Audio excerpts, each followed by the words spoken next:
नमस्कार, आप देख रहे हैं आज तक। आपके साथ हूं मैं नेहा बाथम। गुजरात में अब एक बहुत बड़ा सवाल है। दरअसल उत्तर प्रदेश और बिहार के लोगों को क्यों यहां पर डर लगा है। जिस गुजरात ने उत्तर भारत के कई गरीबों को रोजगार दिया, उसी गुजरात में आखिर क्या हो गया कि लोग नौकरियां छोड़कर अपने घर लौटने को मजबूर हैं। पूरी कहानी हम आपको बताएंगे। अगले 1 घंटे तक हमारी ये मेगा कवरेज जारी रहेगी। हम ये भी बताएंगे कि गुजरात को लेकर किस कदर सियासत गर्म है, कैसे गुजरात की आग महाराष्ट्र तक पहुंच गई। लेकिन पहले देखिए उन लोगों की आप बीती जो जमाया काम छोड़कर घर लौटने पर मजबूर हो गए।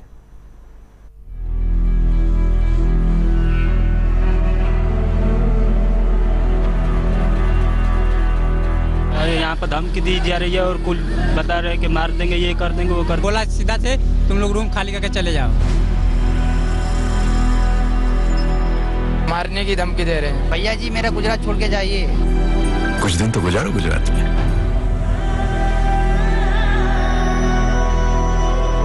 डर, दहशत, हिंसा, इनके बीच ये चेहरे पूछ रहे हैं कैसे दिन गुजारे गुजरात में। बोले हो भाई इस गांव में नहीं घुसना, तो एक ने चक्कू निकाल लिया। तो 10-12 लोग आए, बोले कल भाग जाओ नहीं तो मार मार के कल निकालेंगे। जिस शहर ने उन्हें रोजी रोटी दी, अब वहाँ कुछ लोग जान लेने पर उतारू हो गए। कल रात का 9 बजे तक पूरे उवारसद गांव का जो कुछ यूपी का हो, बिहार का हो, पूरे गांव खाली करके चले जाओ। प्रेम से कहने आए हैं, क्योंकि मेरी बेटी है 14 मास की, 14 साल की हो तो चलेगी। कल सुबह जो जैसी आपकी ट्रेन आए अब चले जाओ। उवारसद गांव छोड़ के कोई यूपी के, बिहार के कोई लोग मेरे गांव में नहीं चाहिए। गुजरात में यूपी और बिहार से आए लोगों पर हमले ने पूरे देश को हिला दिया। सबसे ज्यादा निशाना मजदूरों को बनाया जा रहा है। डर की वजह से गुजरात से बिहार और यूपी जाने वाली ट्रेनों में अचानक भीड़ बढ़ गई है। अहमदाबाद से ये ग्राउंड रिपोर्ट देखिए। अहमदाबाद लखनऊ की ये ट्रेन है। ट्रेन के अंदर हम मौजूद है। आप देख सकते हैं बड़ी तादाद में जो लोग हैं वो किसी ना किसी तरीके से खुद को यहाँ पे अकोमोडेट करके यहाँ से निकल रहे हैं। और जो 6 लोगों की बैठने की जगह रहती है वहाँ पे आप देख सकते हैं बड़ी तादाद में लोग बैठे हुए हैं और किसी ना किसी तरीके से वो यहाँ से निकल रहे हैं, क्योंकि उनको एक दहशत है कि परप्रांतीय होने की वजह से कहीं उन पे हमला ना हो जाए। उन पे बार बार उनको जान से मारने की धमकी दी जा रही है। हमारे साथ कुछ लोग मौजूद है, उन्हीं से बात करते हैं। आप बताइए गांव क्यों जा रहे हो आप लोग? यहाँ पर धमकी दी जा रही है और कुल बता रहे हैं कि मार देंगे, ये कर देंगे, वो कर देंगे बोल रहे हैं। आपको खुद को धमकी मिली है? हाँ, यही लफड़े की वजह से जा रहा हूँ। और क्या धमकी दे रहे हैं आप लोगों को? मारने की धमकी दे रहे हैं। क्या कह रहे हैं? भैया जी मेरा गुजरात छोड़ के जाइए आप। 1-2 साल नहीं, जिन लोगों ने 15-20 साल गुजरात में गुजार दिए, वो भी अब मजबूरी में गुजरात को अलविदा कह रहे हैं। गुजरात छोड़कर जाने वालों ने आज तक की टीम को अपनी आप बीती बताई।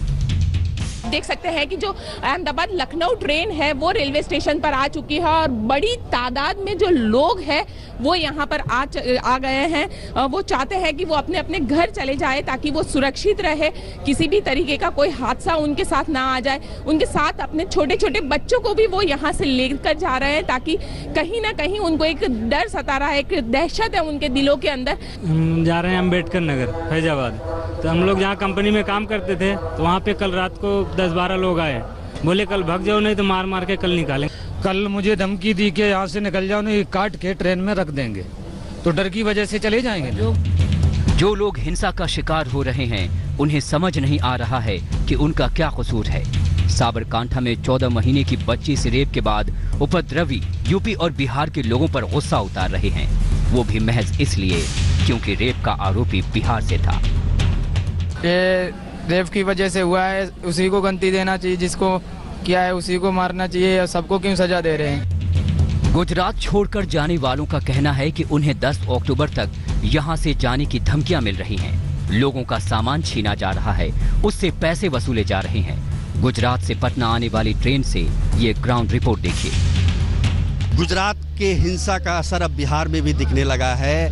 बिहार जितनी भी गाड़ियां आ रही हैं गुजरात से, सब में इसके शिकार आ रहे हैं, यहाँ पर लौटकर बिहार आ रहे हैं। यहाँ पर देखिए कामाख्या गांधी धाम ये ट्रेन है, पटना जंक्शन पे लगी हुई है और बहुत सारे बिहार के लोग इससे गांधी धाम से यहाँ लौट कर आए और बीच में कई मेहसाना ज़िले से भी कुछ लोग मिले हमें, जिन्होंने बताया कि बोला सीधा से तुम लोग रूम खाली करके चले जाओ। मैं आया था, हम लोग काम करने, तो वो जल्दी भागो, 10 तारीख का टाइम है, 10 तारीख उधर नहीं जाएगा, सुराहा नहीं होगा तो बंगाली का बिहार के इतना मारेगा तो पाले या दिशा नहीं मिलेगा। गुजरात से भागकर अपने घरों को पहुंचने वाले लोग जो कुछ बयां कर रहे हैं, उससे लगता है कि हालात वाकई खराब हो चुके हैं। कंपनी कहते हैं कि यहाँ पर रहना है, आप लोग के घर नहीं जाना है। वहाँ का कम से कम 46 लड़का है और वो कंपनी वाला बदमाशी कर रहा, आने नहीं दे रहा, गाँव आने के लिए बहुत कोशिश कर रहा है, मगर वो लोग को बंदी बनाया हुआ है। ऐसी कहानियों को सुनकर बिहार में भी गुस्सा पनपने लगा है। खगड़िया की ये तस्वीर उसी आक्रोश की वानगी भर है। पटना से सुजीत कुमार, अहमदाबाद से गोपी घांगर के साथ आज तक ब्यूरो। सवाल उठता है कि आखिर गुजरात में भड़की हिंसा की आग कई जिलों तक कैसे पहुंच गई? आखिर ऐसा क्या हुआ कि 20,000 लोग गुजरात छोड़कर अपने अपने राज्यों में चले गए? गुजरात में आखिरकार किसने ये साजिश रची और क्यों गुजरात में पर प्रांतियों का मुद्दा उबाल मारने लगा है? 9 बजे तक, कल रात का 9 बजे तक पूरे उवारसद गांव का जो कुछ यूपी का हो, बिहार का हो, पूरे गांव खाली करके चले जाओ। प्रेम से कहने आए हैं, क्योंकि मेरी बेटी है 14 मास की, 14 साल की हो तो चलेगी। कल सुबह जो जैसी आपकी ट्रेन आए, अब चले जाओ उवारसद गांव छोड़ के। कोई यूपी के, बिहार के कोई लोग मेरे गांव में नहीं चाहिए। यही वो धमकी थी जिसने गुजरात में रह रहे लाखों उत्तर भारतीयों के दिल में डर पैदा कर दिया। लोगों में इतना खौफ था कि वो अपने परिवार के साथ अगली ट्रेन पकड़कर वापस अपने घरों को यूपी बिहार लौटने लगे। व्हाट्सएप के जरिए ये धमकी आग की तरह फैली और सोशल मीडिया में जबरदस्त वायरल हो गई। एक बार फिर सुनिए कि आखिर किस तरह एक आम नागरिक को धमकाया जा रहा है। 9 बजे तक, कल रात का 9 बजे तक पूरे उवारसद गांव का जो कुछ यूपी का हो, बिहार का हो, पूरे गांव खाली करके चले जाओ। प्रेम से कहने आए हैं, क्योंकि मेरी बेटी है 14 मास की, 14 साल की हो तो चलेगी। कल सुबह जो जैसी आपकी ट्रेन आए, अब चले जाओ उवारसद गांव छोड़ के। कोई यूपी के, बिहार के कोई लोग मेरे गांव में नहीं चाहिए। पिछले कई दिनों से ये धमकी वायरल हो रही थी। वीडियो में दिख रहा शख्स पूर्व तहसील पंचायत का सदस्य मोहन जी ठाकुर है, लेकिन पुलिस ने कार्रवाई की और इसे इसके साथियों के साथ धर दबोचा।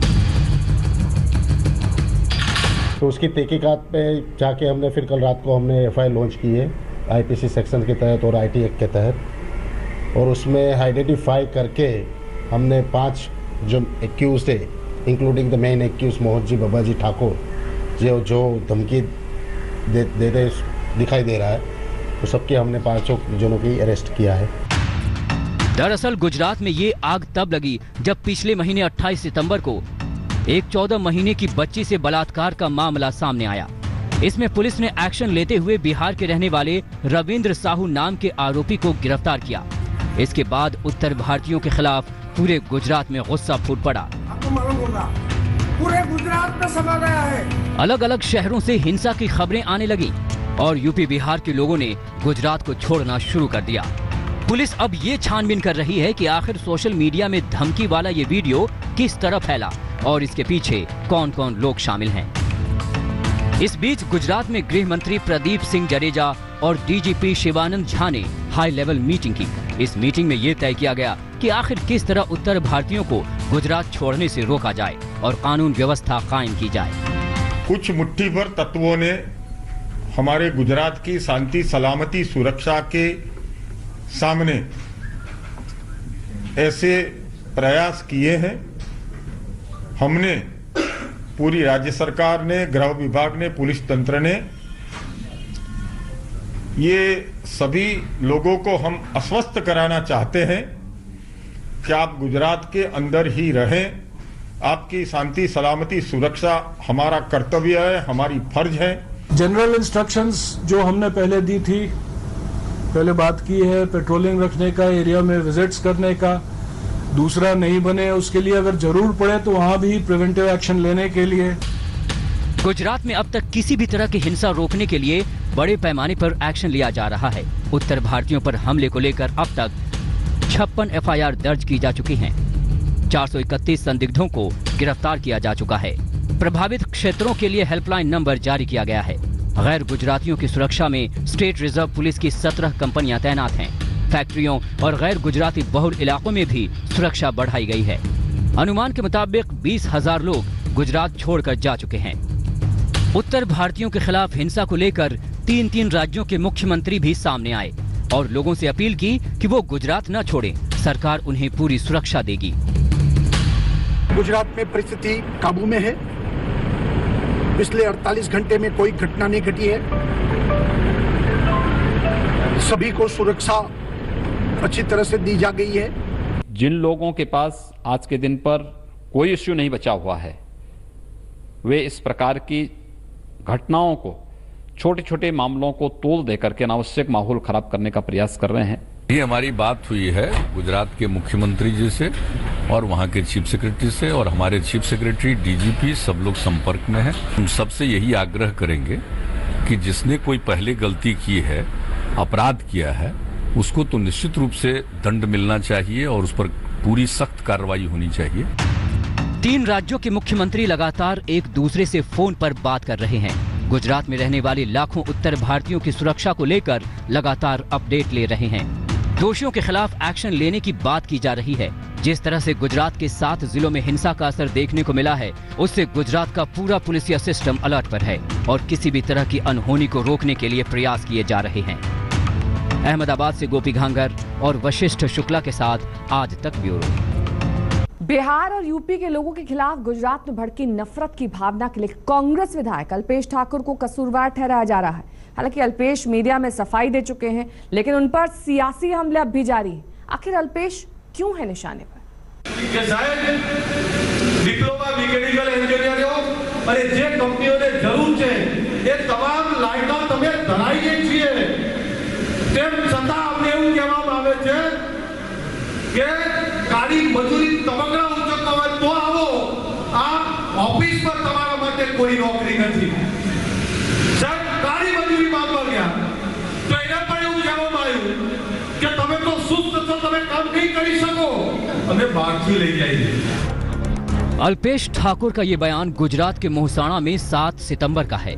अल्पेश ये कहते नजर आ रहे हैं कि गुजरात के लोगों की नौकरी बाहरी लोग खा रहे हैं। तो क्या गुजरात में ताजा हिंसा की आग अल्पेश ठाकुर की सियासत का हिस्सा है?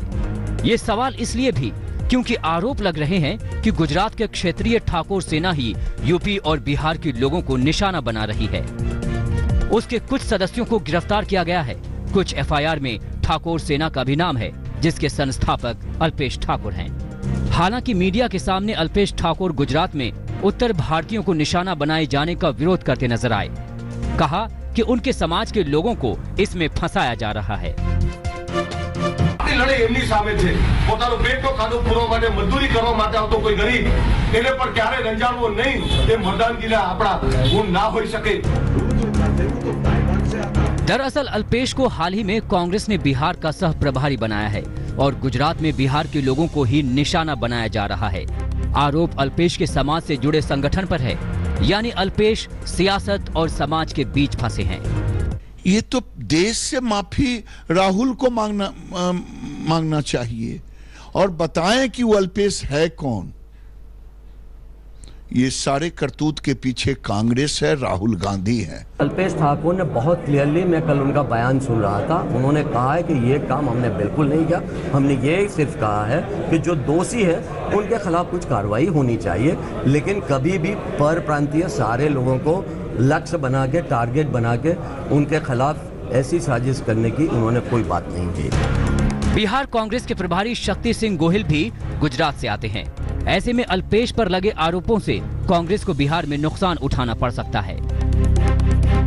देखो, जो गलत है उसके खिलाफ कार्यवाही होनी चाहिए। अगर हम भी जीएमडीसी ग्राउंड के वक्त अगर हमारी स्पीच को आप भड़काऊ भाषण के तौर पर देख सकते हैं और हम पर देशद्रोह का मुकदमा लगा सकते हैं, तो हमारा संविधान तो हर किसी व्यक्ति को किसी भी प्रदेश के अंदर रहने का अधिकार देता है।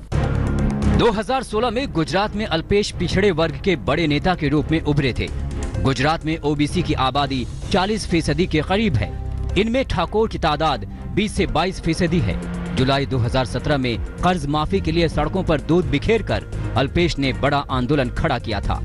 अक्टूबर 2017 में वो कांग्रेस में शामिल हो गए। वो गुजरात की राधनपुर से चुनाव जीतने में कामयाब रहे, लेकिन जिस तरह से उत्तर भारतीयों के खिलाफ भय का माहौल बनाने में अल्पेश का नाम आ रहा है, कांग्रेस के लिए वो मुसीबत का सबब बन सकते हैं। आज तक ब्यूरो। वक्त एक ब्रेक का हो चला है। ब्रेक के उस पार आपको दिखाएंगे महाराष्ट्र तक पहुंची गुजरात की आग। देखते रहिए आज तक। लेटेस्ट खबरों के लिए यूं ही देखते रहिए आज तक, और इस वीडियो के पसंद आने पर लाइक, शेयर एंड सब्सक्राइब करना ना भूलें।